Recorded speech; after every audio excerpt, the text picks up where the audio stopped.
Hey, Chris Liepe here with Sébastien Croteau from the Monster Factory, VA Inc.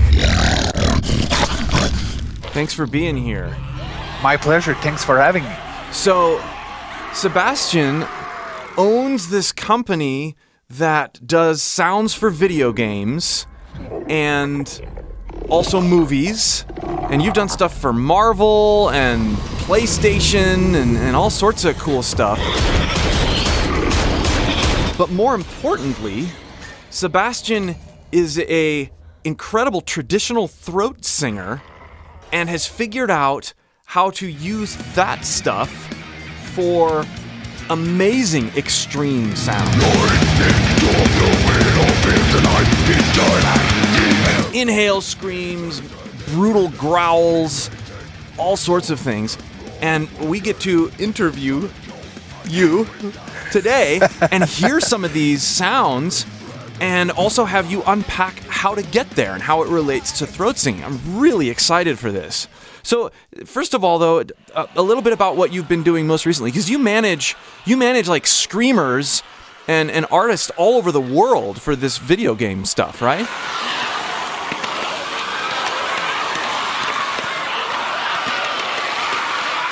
Yeah. Originally, our team consisted of 16 metal vocalists in Montreal. Okay. And we started the company 3 years ago. And we were working on Marvel Guardian of the Galaxy, and I was like, video game art translated in so many languages. Yeah. And we did most of the voices in English, and I was like, what are you going to do for the other languages? What voice actors are you going to use? Because Sure. they hired 14 metal vocalists for Marvel Guardian of the Galaxy. Uh-huh. So I was like, if you want the same quality, it might be a good idea to have other metal vocalists do the other languages. Yeah. Unfortunately, when they answered me back for that, they were like, sorry, we already started the casting. But for me, the idea of having a team of metal vocalists around the world, in China, in Japan, in Germany, in Italy, in Brazil, was absolutely fantastic because there's a need in the video game industry for different languages. So for me, metal vocalists are the best people out there to do monsters and alien and creature sounds. Totally. It makes sense. Well, and there's more good news. I'm actually going to be joining this team as a voice actor and metal vocalist, but also a character vocalist for your team at the Monster Factories. I'm really excited. And in addition to me working with Sébastien on his website, and hopefully getting some cool voice acting jobs, I'm going to be working more directly with him to develop some of these things in my voice even more. And I'm really excited about that. But I'm equally excited that you guys can have an opportunity to do this as well.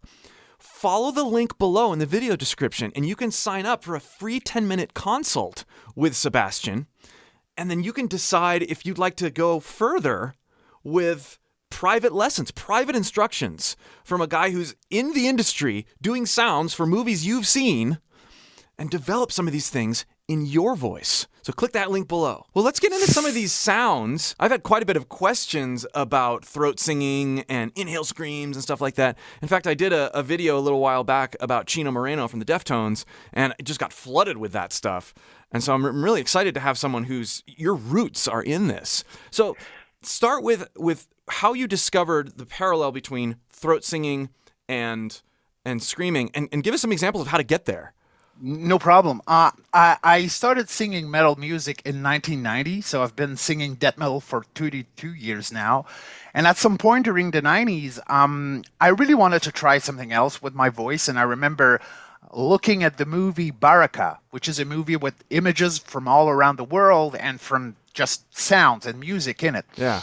And I was listening to this guy doing two sounds with his voice, David Hikes, and the song in Baraka is the Rainbow Choir. And I was like, this is impossible. I didn't believe that somebody was able to do that kind of sound with just one voice. Okay. And then, luckily, a friend of mine found an article in a woman magazine. Okay. And he just sent it to me. And there was a guy actually teaching throat singing and harmonic and diphonic chanting in Montreal. So I really got really quick, I called the phone number and we got in touch. I started having lessons of around 1996 of throat singing. And I became really good really quick because a few months after I was his assistant, giving trainings for other people that wanted to learn throat singing. Oh, cool. And in 1997, we went to the Hospital of Montreal with an ethnomusicologist and actually one of the best otorhinolaryngologists in Canada, Dr. Françoise Chagnon. Uh-huh. And there was a Tibetan monk, an Inuit throat singer, and 2 death metal vocalists, me and my friend Marie-Hélène Landry. So that was just it. Just that was just amazing. So what was this sound then? What was the sound that you heard that tipped this whole thing off? Well, actually, it was diphonic singing from David Hikes, and he's doing a kind of chain thing with 2 notes. Actually, Okay. it's really popular in Tuva. It's called Sigit, and so you have 2 different ways to do that with a tightened throat, or you can loosen up but still use the tongue to select the harmonic. So Okay. it goes like this.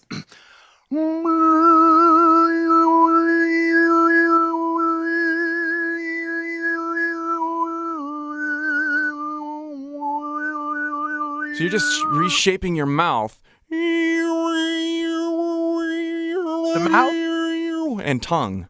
But the thong, exactly. The thong placement, this is what select really the harmonics. The mouth is basically helping to precise the harmonic that you're selecting. Okay. Selection directly come from the thong. It's like when you play Juarp, Yeah. you do the note with your tongue. Okay. Because you can't move the mouth. It's like, so you select the note that you're playing with the tongue. So it's basically the same principle Okay. with that kind of thing. So that sound, for me, it was just mesmerizing that somebody could do that. So back to the hospital, Tibetan monks got a camera inserted in his throat. And then we were looking at, how physically he was able to do it. And the vocal cords of kind of normally vibrating a bit like this, I'm just, it's not really like that, but let's say that it's vibrating like this. And then what we saw actually is that there was another form of vibration on his vocal cords. And acoustically speaking, he was producing what we call a subharmonic, which is a note below the note that you're singing. So a lot of people think that when Tibetan monks are singing, they sing low, oh, oh, but the note that they sing, oh, is an octave higher than the note that you hear. The result is from the subharmonic being amplified by the shape of the mouth. Right. So we were like, wow, okay, 2 vibration equals a subharmonic. And then we started to look at the Inuit throat singer. And the Inuit throat singer are doing... But if you hold the note...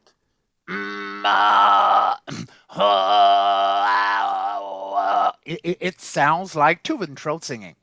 Okay. So we looked at the same pattern, exactly the same pattern on the vocal cords, but since the note, the fundamental note, is higher, it was hard to hear the difference with the subharmonic. Of course, when it's lower, we can hear it. But when we look at the, is it called a spectrogram? Spectrogram, yeah, sure, yeah. Exactly. It was exactly 1 octave below the note that she was singing. So I was like, okay, so Inuit throat singers, Tibetan throat singers, really close. Like it's basically the same thing, except the sound, the fundamental note is not the same. And of course, culturally speaking, they use it a bit differently. With the Inuit throat singers, there's another voice technique that they're using, and they do. Okay. And then we look like there was no longer 2 vibration on the vocal cords. It was actually the false vocal cords was acting as the second vibrator, but it was still producing. It was still producing the same effect, creating a subharmonic, and then they're amplifying it. Sure. And once we got to look at metal vocalists, we got the camera in their mouth, and it was basically the same thing. Like when I'm doing. This is the note that I'm singing. And with the false vocal cord acting as the second vibrator, we produce basically another subharmonic, and then we amplifying it. So it's all about a pattern of vibration, two vibration on the vocal cords or with the help of the false vocal cord, and then we create that subharmonic and then we amplify it. So you're seeing what I've been talking about on the channel for a long time, where there's always a note, there's always a fundamental sort of basic production that happens with the primary chords, and then you're putting for the sound that you just made, you're putting the false chords over it, and it's masking but also playing with that fundamental pitch. Definitely, and you know, when you master vocal distortion really well, it's like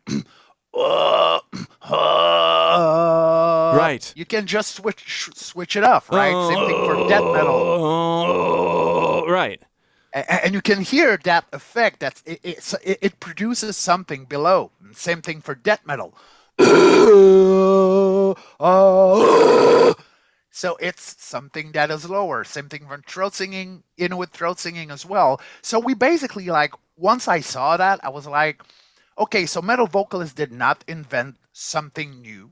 They've basically been using Inuit throat singing and Tibetan throat singing technique, but of course they pushed it a little bit farther in the sense, but when you look at the principle, it's basically the same. Ah, so cool.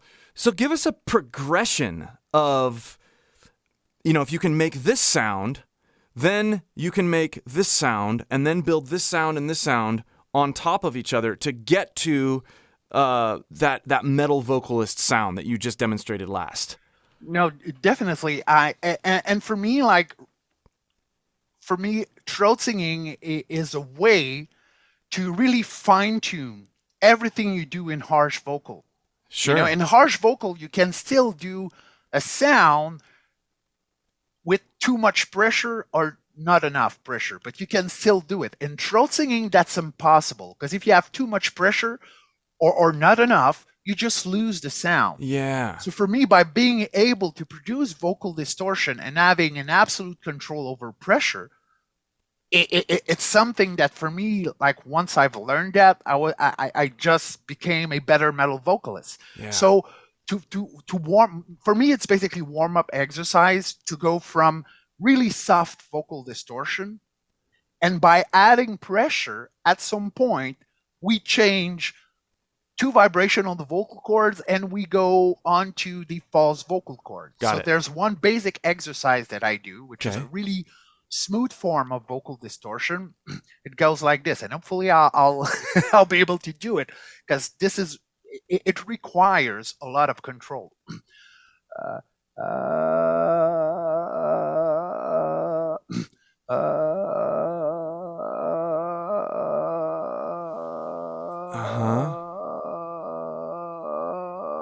It goes on and off, but you can stabilize that.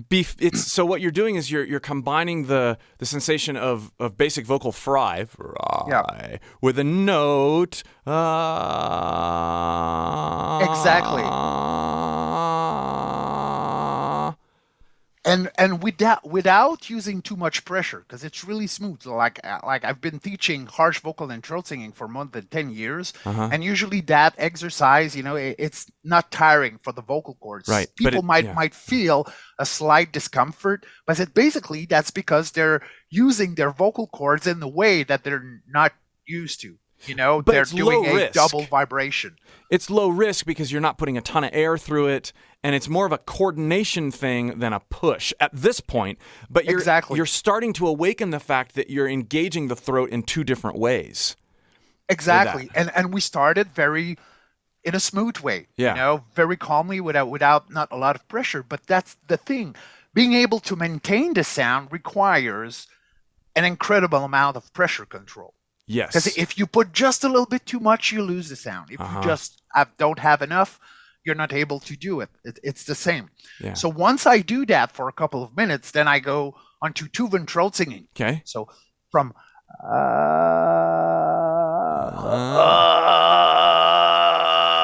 okay. So the sound is, of course, the note is a little bit higher than the one of the Tibetan monks, like, oh, I could do that, but usually people are more comfortable with the higher note. Ha, ha, ha. And one of the things that I ask people to do that is just basically to imitate. There's some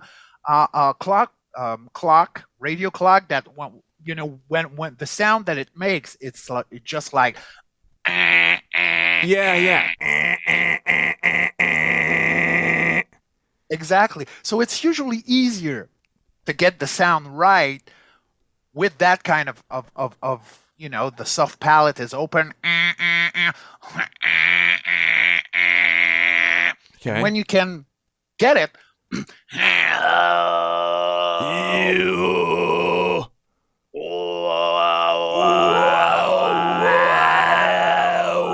Okay. it's almost there. There's a kind of synchronized movement of the vocal cords when you do that, and you have to get that synchronicity between both vocal cords to get the sound right. Sure. So after that, I go to the other level where I start engaging the false vocal cords, and usually false vocal cords are not really used in our language. It's something that basically is there to protect sometimes the vocal cords. And that's the thing with that, because we're adding more pressure. So the vocal cords are saying, no, I'm no longer to maintain 2 vibration. So the false vocal cords are coming to rescue the vocal cords from all that pressure. And they say, I'm going to handle the second vibration, and I'm going to be vibrating instead of you. And there's a way to almost sound identical to Tibetan monks with just the false vocal cord. So it's not or you can hear when I'm trying to do the sound, it's going to be a little different. So it's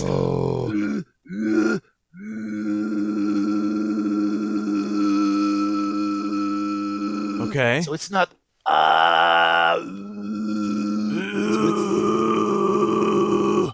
exactly. So it's slightly above. So instead of warming up with just your huge metal voice and not doing anything to warm up what I call the vocal distortion motor, being the vocal cords and the false vocal cords, it's kind of hard. It's hard on the voice. So that's why for me, all those level of different types of vocal distortion, it's important to master because it warms you up for what is coming at the end. For getting that really a huge growl, grunt, metal voice, a huge one. Big pressure. So what's the difference between now when I do this, or if I make a lower fundamental pitch and add the what's that versus this? I feel my voice box drop there. Versus, is that throat singing what I just did? It's close. It's close enough. It's it's almost there, but there. How could I say it? You're in the goal zone, but you have not scored yet. It's really close. Like you need to get the voice right. It needs to synchronize. It's not. And you can.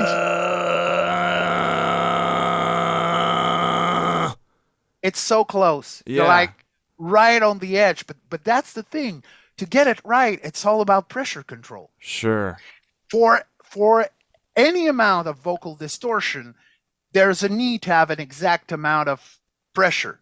Right. Like voice is basically pressure and vibration, right? So for vocal distortion, it's basically the same. So when you're able actually to control the lower level of vocal distortion, throat singing, and the first one I did, like I said, you are basically fine-tuning your pressure control muscles to make sure that anytime you do vocal distortion, you don't use too much pressure or not enough. Yeah. Because you can't do the sound right if you're using too much or just not enough.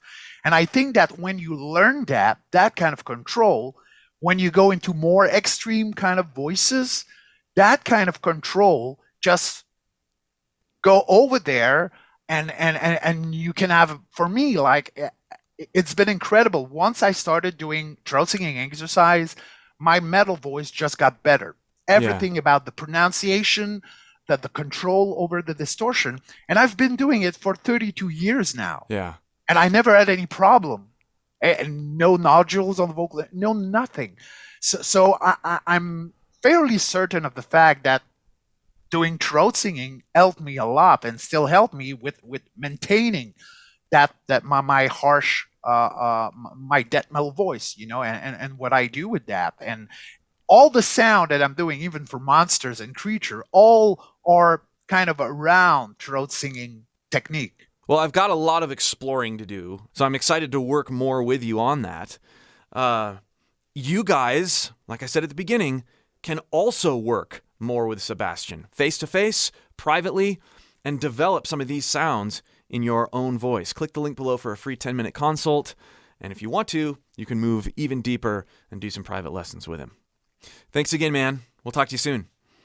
My pleasure.